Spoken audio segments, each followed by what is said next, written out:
Hello बच्चों, हम लोग उपस्थित हैं क्लास 10 के मैथ्स में क्वाड्रेटिक इक्वेशन के एक्सरसाइज 4.1 में दूसरा क्वेश्चन के तीसरा भाग के साथ।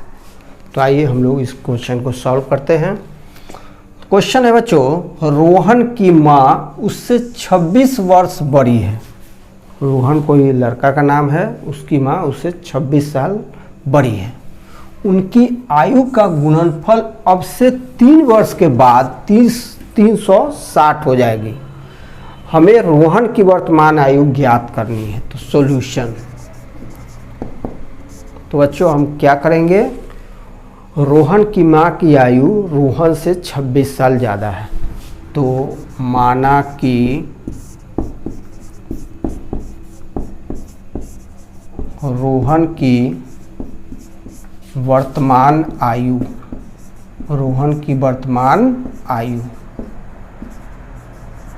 बराबर x वर्ष। रोहन की वर्तमान आयु कितनी है? x वर्ष है। अब रोहन के माँ की वर्तमान आयु कितनी हो जाएगी? रोहन के माँ की वर्तमान आयु बराबर x प्लस 26 वर्ष। 26 साल ज़्यादा है तो 26 इसमें जुट जाएगा। ये दोनों के आयु, दोनों की वर्तमान आयु हुई। अब 3 वर्ष के बाद दोनों की आयु हम निकालते हैं। लिखेंगे 3 वर्ष बाद रोहन की आयु बच्चों कितनी हो जाएगी? x plus 3। आज x वर्ष है तो 3 साल के बाद x प्लस 3 वर्ष। और उसके 3 वर्ष बाद रोहन के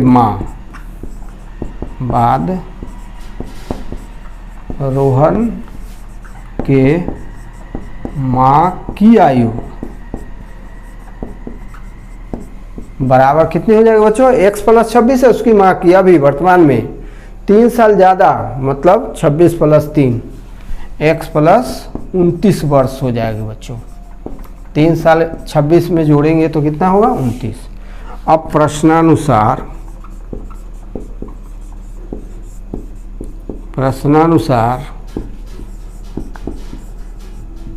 रोहन की आयु गुना रोहन के माँ की आयु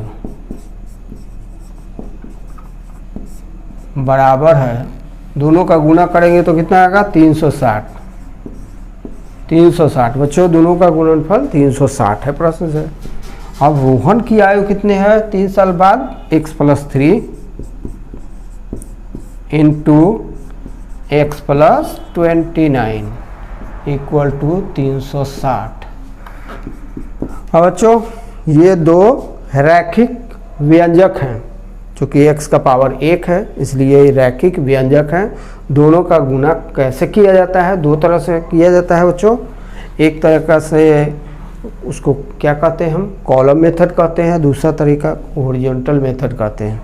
इस तरह से तो गुणा देखिए कैसे किया जाता है। x इंटू ये पूरा भाग अब प्लस 3 इंटू ये पूरा भाग, तो x इंटू एक्स प्लस 29 अब plus 3 into x plus 29 equal to 360।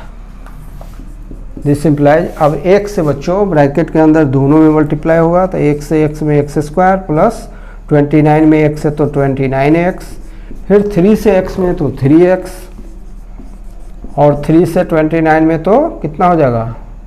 87 हो जाएगा इक्वल टू, अब हम यहीं पर लिखेंगे 360।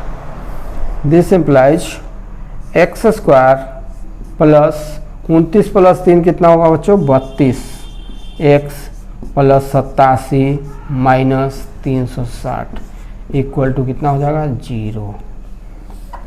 This implies x square plus 32x minus 3 7 273 होगा, -273। अब बच्चों x² + 32x - 273 = 0। अब 273 - 273 का गुणनखंड करेंगे, प्राइम फैक्टराइजेशन करेंगे या अभाज्य गुणनखंड करेंगे। क्या करेंगे बच्चों? अभाज्य गुणनखंड। किससे लगेगा? 2 से लगेगा कि 3 से लगेगा? 3 से लगेगा, क्योंकि तीनों का योग 2 जोड़ 7 कितना होगा? 9 3 12। 12 में 3 से पूरा भाग लग जाता है, इसलिए यह 3 से डिविजिबल है। 3 से लगाइए 9 बार 1 91 बार। फिर 7 से लगेगा, 3 से नहीं लगेगा, 7 से 13 बार 63 91। अब बच्चों इनसे 2 फैक्टर बनाइए। तो 2 फैक्टर कौन कौन बनेंगे? 13 तिया 39 और 7। चूँकि 273 का चिन्ह निगेटिव है, इसलिए इन दोनों फैक्टर्स में से एक फैक्टर, एक गुणनखंड निगेटिव और दूसरा पॉजिटिव होगा। और जोड़ का चिन्ह है 32। 32 के पहले जोड़ का चिन्ह है। इसका मतलब है कि बड़ा खंड जो होगा उसमें प्लस साइन लगेगा और छोटे खंड में माइनस चिन्ह लगेगा, ताकि दोनों का योग 32 हो सके। दोनों का योग बच्चों x का घात 1 है, तो यह मध्य पद है। मध्य पद का गुणांक जो होता है वह दोनों, ये जो गुणनखंड है दोनों के जोड़ के बराबर होता है। और यह जो अचर पद होता है यह गुणनफल के बराबर होता है। तो यहाँ से तो स्पष्ट है, यह 13 तिया 39 × 7 273 हो -273।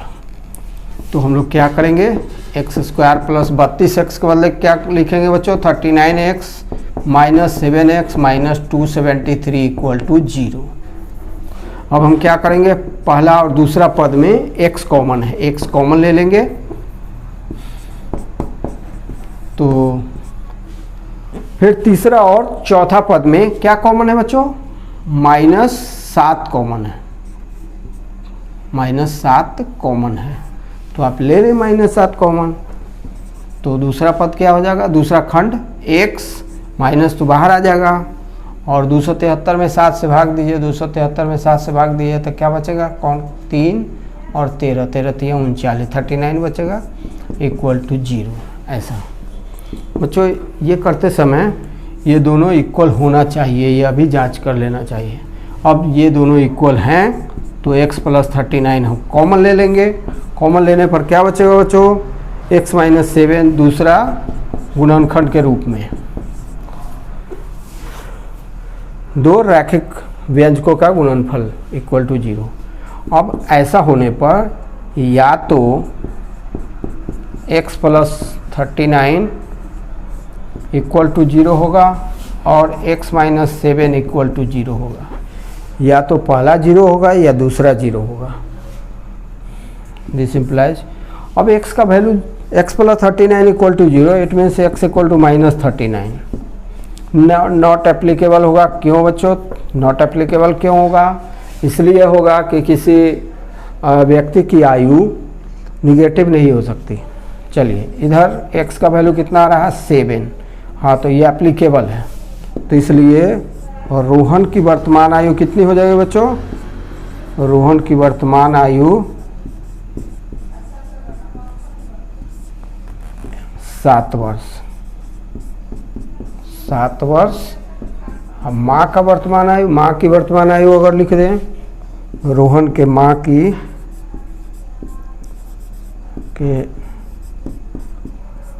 की वर्तमान आयु कितना हो जाएगा बच्चों? 26 साल ज़्यादा है। 7 + 26 33 वर्ष हो जाएगा।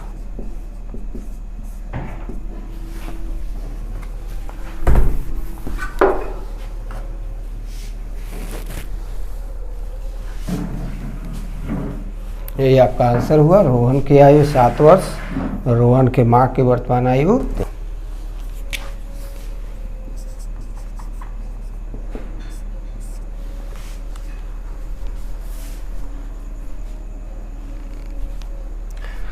तो बच्चों दूसरा का चौथा प्रश्न है एक रेलगाड़ी 480 किलोमीटर की दूरी एक समान चाल से तय करती है।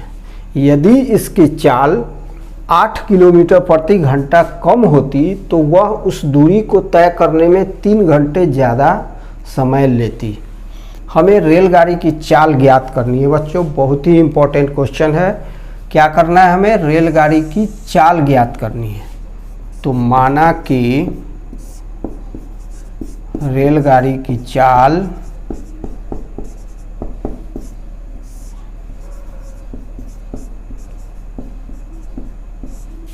बराबर है x kilometre per hour, x kilometre प्रति घंटा। अब दूरी कितनी है? दूरी बराबर 480 किलोमीटर है।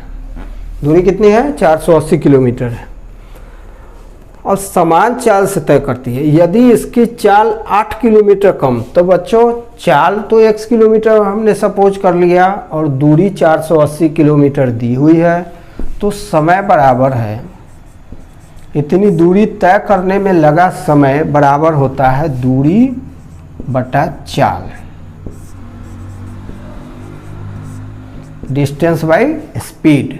डिस्टेंस कितना है? 480, 480 बटा स्पीड कितना है? x। अब यह समय का मात्रक क्या होता है बच्चों? आवर। यहाँ पर देख लीजिए किलोमीटर पर आवर में है, तो समय का मात्रक आवर में ही लेंगे। अब क्या कहता है? दूसरा कंडीशन क्या है बच्चों? समय पहले कंडीशन से निकल गया। अब यदि 8 किलोमीटर प्रति घंटा कम होती इसकी चाल, तो हम निकाल लेते हैं कि 8 किलोमीटर प्रति घंटा कम होने पर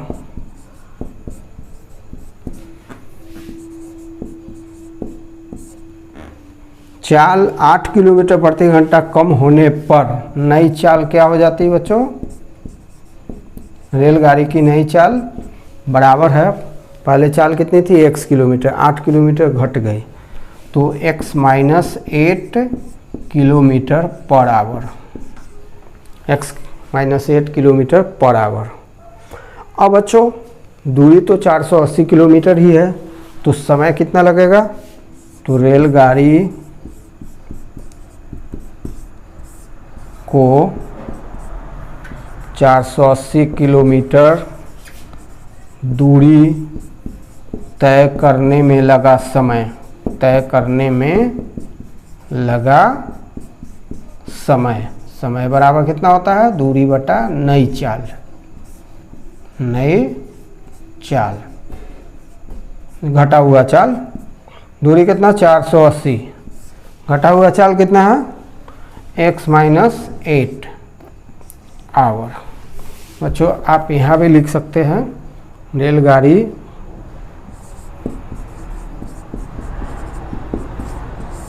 को 480 किलोमीटर दूरी तय करने में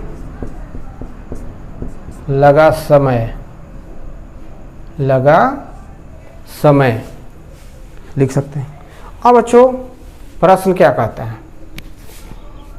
प्रश्न कहता है कि कम होती उस स्थिति में उस दूरी को तय करने में 3 घंटा, दूसरी स्थिति में 3 घंटा ज़्यादा समय लगता है। प्रश्नानुसार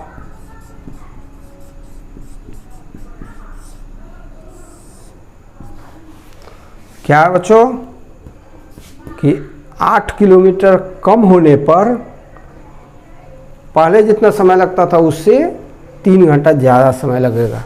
ये यहाँ पर ध्यान देना है बच्चों कि 8 किलोमीटर प्रति घंटे चाल कम होने पर उस दूरी को तय करने में 3 घंटा ज़्यादा समय पहले वाले की स्थिति से लगेगा। इट मीन्स 480 बटा x माइनस 8 बराबर है 480 बटा में x प्लस 3। चूँकि चाल घट गया इसलिए समय ज़्यादा हो गया बच्चों, इससे इसका मान ज़्यादा है, ये याद रखें, क्योंकि जब हर कम होगा तो भिन्न का मान जो होगा वह अधिक होगा, तो इससे 3 अधिक है ये।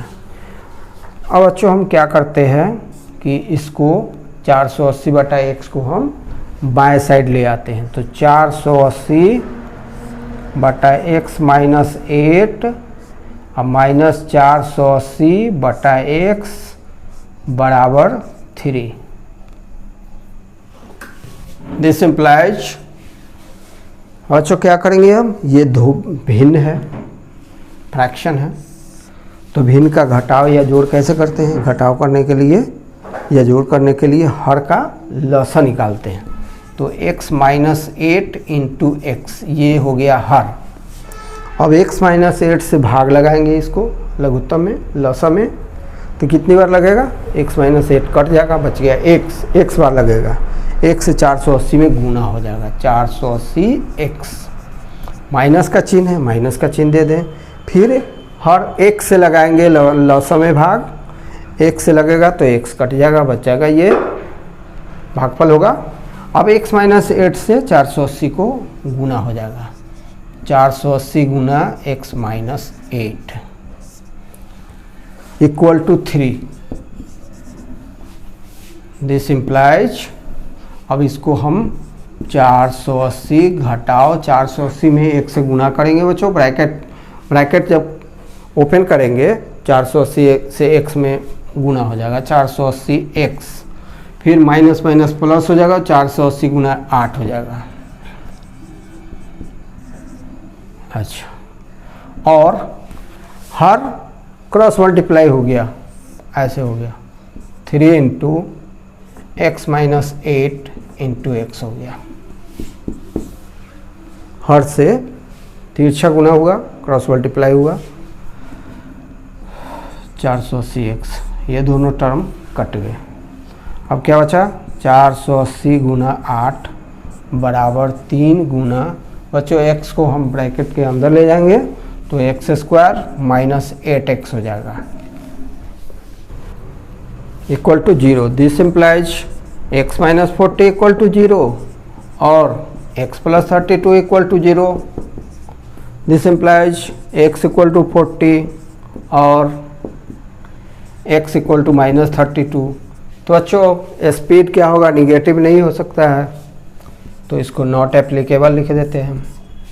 तो एप्लीकेबल कौन होगा, x इक्वल टू 40, यही आपके रेलगाड़ी की चाल है, इसलिए रेलगाड़ी की चाल